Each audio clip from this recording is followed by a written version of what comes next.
নাসিরউদ্দিন পাটোয়ারি মহাবিপদে। কেন বিপদে এটা জানার জন্য আমাদের হাসিনা পলানোর পরের একটা ঘটনা মনে করায় দিতে হবে। আমরা সবাই জানি হাদিকে কেন হত্যা করা হয়েছে।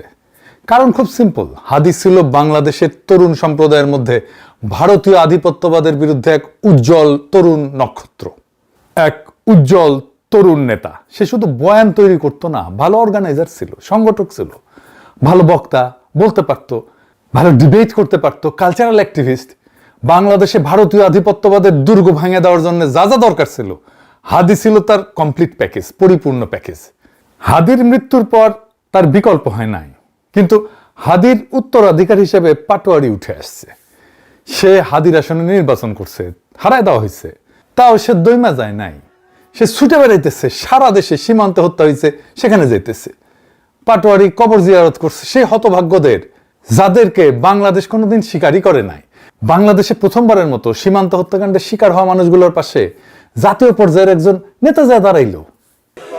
আল্লাহ, এক অসহায় বাবার ছেলে, যার একটি সন্তান রয়েছে, তার আরেকটি সন্তান এখনো মাতৃধারিণী অবস্থায় আছে। আল্লাহ, সে হলো মাছ ধরার জন্য সীমান্তে গিয়েছে, কিন্তু ভারতীয় বর্বর বাহিনী তাকে হলো গুলির আঘাতে শহীদ করেছে। আল্লাহ তাকে শহীদ হিসেবে কবুল করে নাও। আল্লাহ, হাদির একজন উত্তরাধিকার আমরা খুঁজে পাইলাম। হাদি ইন্ডিয়ার লেজে পাড়া দিছিল, সবল খাইছে। পাটোয়ারি একই পথে যাইতেছে। তো পাটোয়ারি যেহেতু ওই লাইনে যাইতেছে, তো বাংলাদেশে যারা ইন্ডিয়ার লেসপেন্সার, তারা কি পাটোয়ারিরে ছেড়ে দিবে? হ্যাঁ, দিবে না। তো বাংলাদেশে ইন্ডিয়ার লেসপেন্সার কে ছিল? আওয়ামী লীগ। আওয়ামী লীগ তো এখন নাই, তাহলে ভারপ্রাপ্ত লেসপেন্সার রইল কে? বলেন তো কে? বলেন কে? আমার কথা শোনার দরকার নাই, মির্জা সাহেবের কথা শোনেন। সখারা জাকারে পড়লাম মির্জা ফখরুল, শুনেন।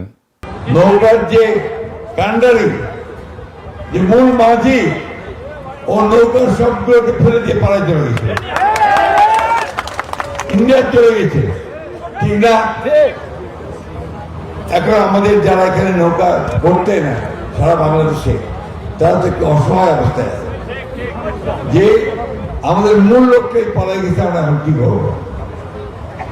তো সেই জায়গায় আমি আপনাদেরকে এইটুকু আশ্বাস দিতে পারি যে আপনাকে হতাশ হবেন না, ধানের শীষ আপনাদের পাশে আছে, আমরা আপনাদের পাশে আছি। আমরা বেঁচে থাকতে আপনাদের গায়ে কেউ ফুলের টোকাও দিতে পারবে না। শুনেছেন, এই পাটোয়ারির উপরে হামলা হয়েছে ঝিনাইদহে। নামাজ পড়ে আসছে সেই সময় হামলা। প্রথমে ডিম ছুরিছে, তারপরে বেসবল ব্যাট নিয়ে হামলা।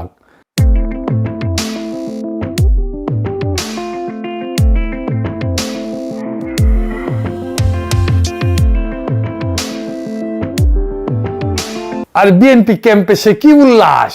আমি পোস্ট দিছি, উঠি এসে গালাগালি করিচ্ছে পাটোয়ারিকে, আমাকেও গালাচ্ছে। কি রকম জাউরা দেখেন। সে মামলা করতে গেল, মামলা নেয় না। পুলিশ না, সরি পুলিশ না, ঠোলা। মাঝে কিছুদিন পুলিশেতে গেছিল, আবার বাংলার লুথার কিং এর জামানায় শিলং সালাউদ্দিন ঠোলা বেনে দিচ্ছে ওকে। ঠোলা কয় শিলং সালাউদ্দিনের সার্ভার ডাউন, ওই সার্ভার ডাউনই থাকবি। শিলং সালাউদ্দিনের বেশি দিন ওটি বসে থাকা লাগবি না। এর মধ্যে ওয়াকারের পথ বালক পোস্টাইলো পাটোয়ারির সাথে নাকি একজন কোমর থেকে পিস্তল বের করেছে। দেখেন পোস্ট দেখিছেন? এবার এডিটর সাহেব ওই ভিডিওটা এটা দেখান না, দেখিছেন কি বের করিচ্ছে? আমি জানি না এই পোলাটা এনসিপির না ছাত্র দলের। অনেক পোস্টে দেখছি তারা ছাত্র দলের সন্ত্রাসী বলে পরিচয় করাই দিতেছে। যেই হোক, তবে যেটা বের করিছে, বের করতে গেছিল সেটা পিস্তল না। পরে যুগান্তর একটা রিপোর্ট করিছে এটা পিস্তল না। আপনারা দেখলেই বুঝবেন যে এটা পিস্তল ছিল না। দেখেন। আচ্ছা, এটা আপনারা বিশ্বাস করবেন কিভাবে? আপনারা ভিডিও ফুটেজ দেখলে অবশ্যই বুঝতে পারবেন যে যে কালো ব্যাগের ভিতরে একটা বড় সরু একটা বস্তু ছিল, কিন্তু এত বড় হচ্ছে যে কোনোদিন গান হয় না। এটা হচ্ছে যে সেফটিক লাঠি ছিল, চাইনিজ সেফটিক লাঠি। দেখেছেন, পথ বালক নাকি আর্মির চাকরি করিছে, বেশি দিন করতে পারে নাই, যদিও শুরু করতে না করতে ঘাড়ে ধাক্কা দিয়ে বের করে দিছে। যাই হোক, ওই ক্যাঙ্কা কোন কিসিমের আর্মি আছিল বুঝেছেন তো? পিস্তল দেখে সিলভার পারে না। ওর কাস্টমারদের কালা বন্দুক দেখে পিস্তল ভুলে গেছে মনে হয়। মাদার বোধ পথ বালক। এরপর থানা ঘেরাও করে, বিএনপির গুন্ডারা মারবে পাটোয়ারিকে লাঠি সোটা নিয়ে। দেখেন, হকিস্টিক নিয়ে। ডাকসু নেতাদেরকে এইভাবে থানার মধ্যে পিটানো হয়েছিল। দেখেছেন, লাঠি হকিস্টিক নিয়ে থানার মধ্যে হামলা করছে। এইখানে মব খুঁজে পাবে না বাঙ্গুরা। বাঙ্গুরা তখনই মব পাবে যখন আওয়ামী লীগের ধরে ডলা দেওয়া হবে, 32 নম্বর ভাঙা হবে, মব শব্দটা তখন তারা ইউজ করবে। কেমন জাউরা দেখেছেন? এইগুলো সবগুলোর লিস্টি করে রাখেছি, টাইমটা আসবে আবার, খুব বেশি দিন লাগবে না, তখন লিস্টি কয়ে দেবো, লিস্টি ধরে ধরে কয়ে দেবো, সব কয়টার পিছে দিয়ে মব হান্দায় দিবেন। যাই হোক, এবার আসেন নাসিরউদ্দিন পাটোয়ারি কে সেটা দেখি। পাটোয়ারিরা বুঝতে হইলে আগে বুঝতে হবে বাংলাদেশের রাজনীতির দরজা 50 বছর ধরে বন্ধ ছিল। দুই পরিবার, দুই দল, বাকি 17 কোটি মানুষ দর্শক। এই দুই দলে কোনো রাজনীতিবিদ নাই, কোনো রাজনৈতিক কর্মী নাই, আছে চাকর বাকর। এক দল হাসিনার চাকর বাকর, আর এক দল তারেক রহমানের চাকর বাকর। ওদের মাথায় রাজনীতি নাই, কিভাবে চাকর বাকর হয়ে থাকবে সেটাই ওদের রাজনীতি। জুলাই এই ফ্যামিলি ডাইনেস্টি এই দরজাটা ভেঙে দিল। পাটোয়ারি নিজে সে ভাঙা দরজা দিয়ে ঢুকছে। একদিনে না, অনেক দিনের যাত্রা এটা। 2013 সাল পাটোয়ারি ইন্টারমিডিয়েটের ছাত্র, একটা কিশোর, হাসিনার সরকার তার বিরুদ্ধে 2টা মামলা দিল। কেন? কারণ সে শিবিরের রাজনীতি করতো। হাসিনার আমলে অনেকেই জেল খাটছে, সবাই পাটোয়ারি হয়নি। পাটোয়ারি আলাদা কেন? কারণ পাটোয়ারি একটা মানসিক ফাঁদ, একটা মেন্টাল ট্র্যাপ, এটা পেরায় গেছে। পাটোয়ারি নিজে তার ধর্মীয় পরিচয় লুকায়, বাঙ্গু সুশীল সাজে নাই, সে নিজের শেকড় ভোলে নাই, দর্দণ্ড প্রতাপ মাফিয়া নেতার সামনে সত্য উচ্চারণ করতে ডরায় নাই। এটা অনেক বড় সাহস। জুলাই বিপ্লবের আগে শহীদ ওসমান হাদিকে কয়জন চিনত? খুব বেশি মানুষ চিনত না, আমি নিজেই চিনতাম না। পাটোয়ারিকে কয়জন চিনত? কেউই না। কিন্তু এই অজানা তরুণেরা ইতিহাস বদলাই দিল।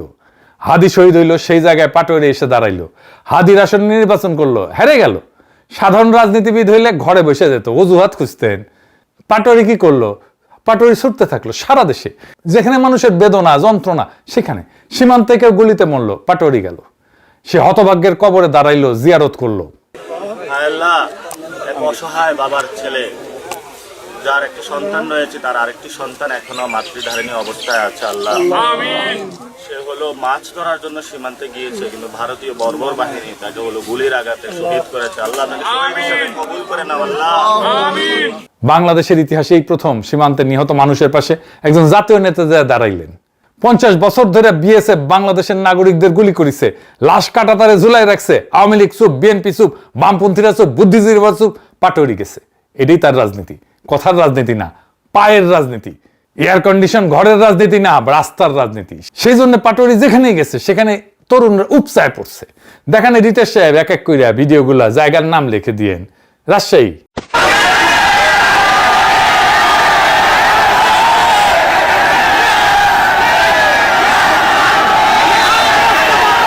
সিলেট, দেখেন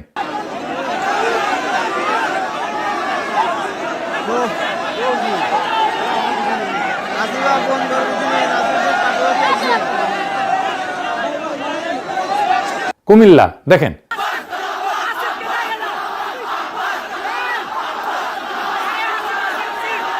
চট্টগ্রাম,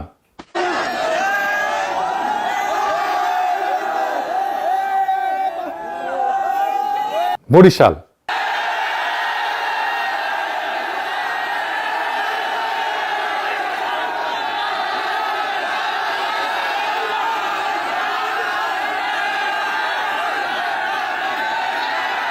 লালমনিরহাট,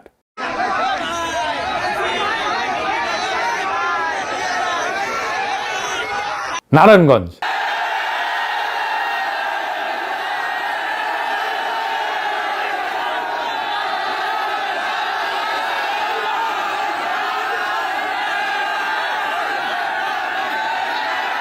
কক্সবাজার, দেখেন চাঁদপুর, দেখেন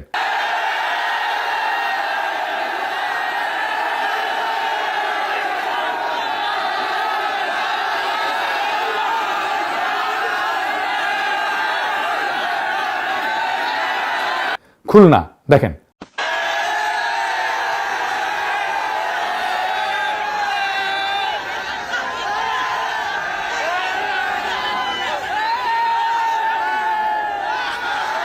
উত্তরা, দেখেন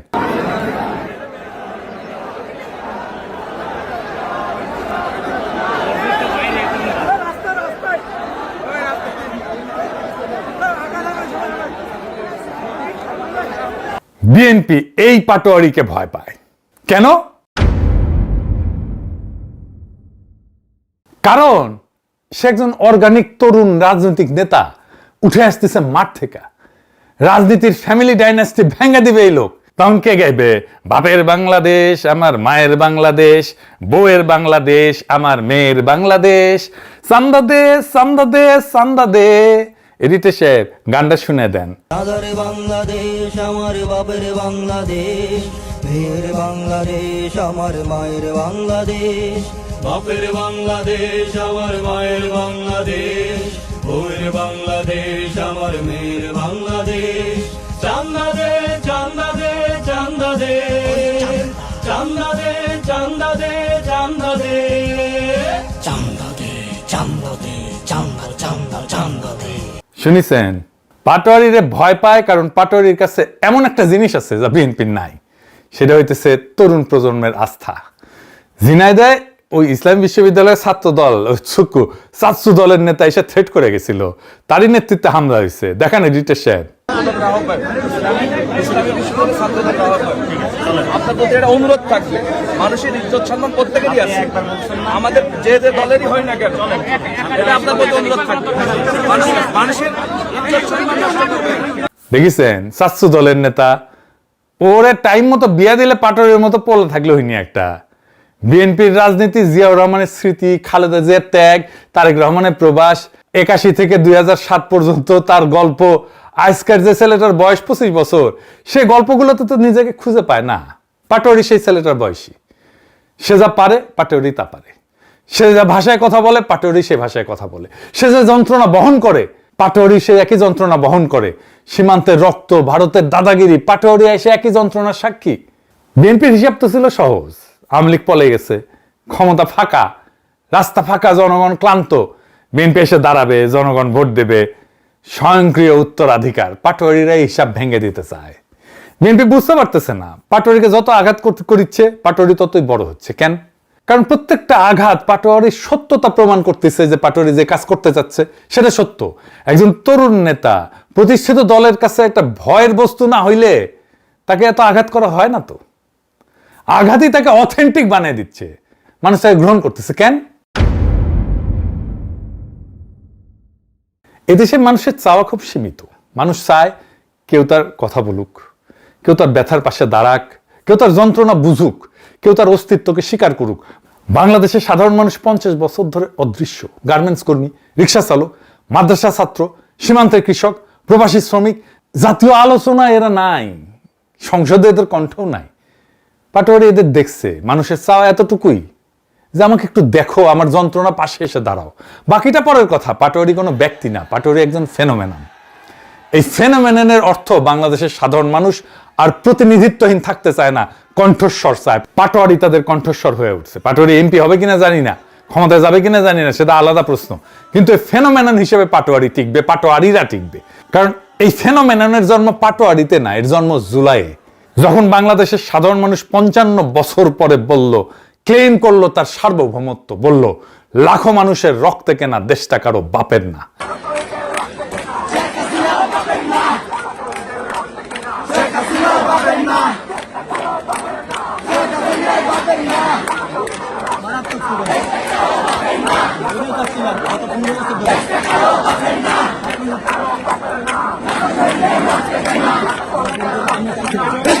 পাটোয়ারি সেই কথার একজন উচ্চারণকারী, পাটোয়ারি সেই স্লোগানের একজন উচ্চারণকারী।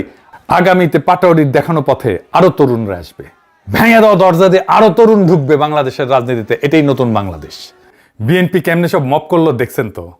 এবার আসেন দেখি তারপরে বিএনপি কি করলো মপ করার পরে নিজে। বিএনপি কয় নাসিরউদ্দিন পাটোয়ারি নাকি তারেক রহমান আর জাইবা রহমানকে নিয়ে কটূক্তি করেছে। কি কটূক্তি করেছে আমি জানি না। বিএনপি তো দরবেশের দল, তাই না? কাউরে নিয়ে কটূক্তি করে না তারা। আমার ফেসবুক পেজের কমেন্ট বক্সে দেখেন, বিএনপির কটূক্তির প্রতিভা দেখতে পারবেন। কটূক্তি যদি বাংলার লুথার কিং এর গায়ে লাগে তাহলে সে আদালতে যাক। চাকর বাকরদের লালায় দেয় কেন? বাংলার লুথার কিং তার মাফিয়াদের গুন্ডাদের লালায় দেয় কেন? ওই ঝিনাইদহে আওয়ামী লীগ নেতা সাইদুল করিম মিন্টু বিএনপির সুধীর ভাইদের খুঁজতেছিল, তখন কিন্তু সুধীর ভাইরা সামনে আসে নাই। শুনেন। আছে বহুত লোক আছে, সেখানে সুধীর ভাই চাঁদ কয় যে শেখ হাসিনার গোরস্থানে পাঠিয়ে দেবো। তো এই বিএনপির ঝিনেদার কোনো বিএনপির সুধীর ভাই পালাম না, যে সেটা বাড়িয়ে আমরা তক্তা করে দিতাম যদি বিএনপির সাহস দেখাতে না। শুনিছেন, তখন কিন্তু তাদের ইজ্জতে লাগে নাই বিএনপির। কেন লাগে নাই জানেন? কারণ ওরা সত্যি সত্যি সাইদুল করিম মিন্টুর সুধীর ভাই। কর্তা কইছে সুধীর ভাই, আনন্দের আর সীমা নাই, সেই আনন্দে কিছু বলে নাই আর কি। তখন তাদের পৌরুষ জায়গা ওঠে নাই। কেমন কাপুরুষ দেখেন, যখন ঠাপে থাকে তখন 7 চরে রা করে না, চরের সাউন্ড দেন রিতেশ সাহেব। আর ক্ষমতায় থাকলে পৌরুষ জায়গায় ওঠে, ওইটা পৌরুষ না রে, ওটা কাপুরুষতা। এই সাইদুল করিম মিন্টু কিন্তু ওই যে আনার আছে না, আনার হত্যা মামলার আসামি ছিল, হাসিনাই ধরছিল তারে। দেখেন, তারপরে দেখেন নিজেরা মাইরা, নিজেরা মপ কইরা, নিজেরাই মামলা দিচ্ছে তারেক রেজাকে আসামি কইরা 22 জনের বিরুদ্ধে। সেই মামলা আবার বাংলাদেশের ঠোলারা নিছে, তারেক রহমানের ঠোলারা নিছেও। এই তারেক রেজাকে জানেন, একটা ছবি দেখায়, জুলাই শহীদদের জানাজার ইমাম যারে দেখতেছেন সেই তারেক রেজা। ঝিনাইদহে নাসির পাটোয়ারির সাথে ছিল এই তারেক রেজা। এই আলেমের বিরুদ্ধে বিএনপি নিজে মপ কইরা তার বিরুদ্ধেই মামলা দিচ্ছে। কেরম জাউরার জাউরা দেখেছেন, এর দেশে এটা সিল মেরে দেন জাউরার জাউরা ছাত্র দলের উপরে।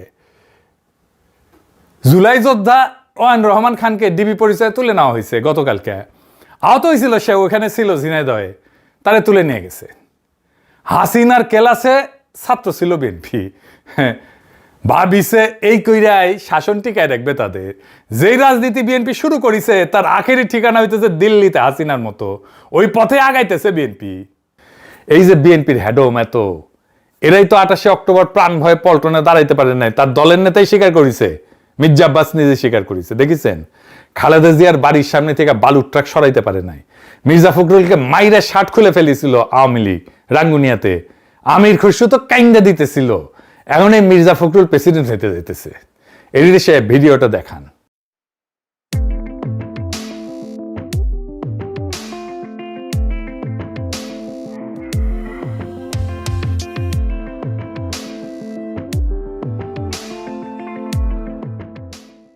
দেখিছেন, বিএনপি বুঝতেই পারতেছে না ক্ষমতা চিরস্থায়ী না। আওয়ামী লীগ বিএনপির চাইতে 100 গুণ পাওয়ারফুল আছিল। মাস্টারনিতে ওরা মাস্টার আওয়ামী লীগ। তাও বাংলাদেশের তরুণ সমাজ ওদের বিএনপি উড়ে যাবে একেবারে, রেডি হওয়ার টাইম পাবে না। খালেদা জিয়ার জানা যায় নজরুল ইসলাম খান হাসিনাকে উদ্দেশ্য করে কইছিল খাবার শেষ করে যাইতে পারে নাই, খাবার বাড়া হয়েছে খাইতে পারে নাই। বিএনপির কপালেও মনে হইতেছে লজ্জাজনক পরিণতি আসতে যাইতেছে। বাংলাদেশ শাসন করা খুব সহজ কাজ না, খুবই কঠিন কাজ। 3 মাসে বেড়াচেরা হয়ে গেছে। 5 বছর শান্তি মতো যদি টার্ম শেষ করতে পারে বিএনপি, এটাই বিএনপির বড় অ্যাচিভমেন্ট হইতে পারে। কিন্তু বিএনপির ইচ্ছা হয়েছে গোষ্ঠী শুদ্ধ আওয়ামী লীগের মতো গোয়া মারা খাবি। যা মারা খা, পরে আবার কইেন না যে আগে সাবধান করি নাই। সাবধান করে গেলাম, বাংলাদেশের জনগণ হ্যাডম পিছন দিয়ে হান্দায় দেবে। ওই দিনের কথা চিন্তা করে এখন সংযত হন, নয়তো কপালে খুবই খারাপই আছে। ইনকিলাব জিন্দাবাদ।